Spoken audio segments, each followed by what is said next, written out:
కళ్యాణదుర్గం పట్టణంలోని స్థానిక అంబేద్కర్ సర్కిల్ వద్ద డాక్టర్ బిఆర్ అంబేద్కర్ 134వ జయంతి సందర్భంగా సిఐటియు నాయకులు శ్రీ రామరెడ్డి కార్మికులు ఆయనకు పూలమాలలు వేసి నివాళులు అర్పించారు.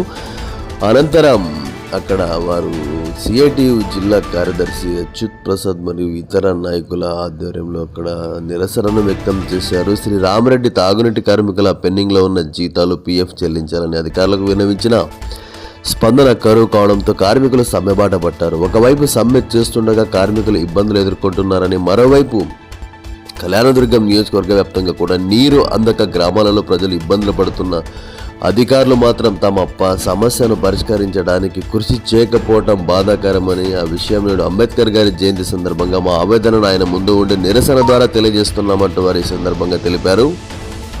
అలానే తమ సమస్యను పరిష్కారం దిశగా ప్రభుత్వం చొరవ చూపాలని వారు కోరారు. కార్మికులకు అందాల్సిన 6 నెలల వేతనాలు, 30 నెలల పిఎఫ్ వెంటనే చెల్లించాలని, కార్మికుల సంఖ్యను తగ్గించరాదని, తాగునీటి సంస్థలకు బడ్జెట్ నిధులు కూడా కేటాయించాలని, కార్మికులపై కక్ష సాధింపు చర్యలకు పాల్పడితే కాంట్రాక్టర్పై వెంటనే చర్యలు తీసుకోవాలని వారు ప్రభుత్వాన్ని కోరారు. ఈ కార్యక్రమంలో ఎస్ఎఫ్ఐ నాయకులు భరత్, శ్రీరామరెడ్డి యూనియన్ నాయకులు వన్నూరు స్వామి మరియు ఇతర నాయకులు పాల్గొన్నారు.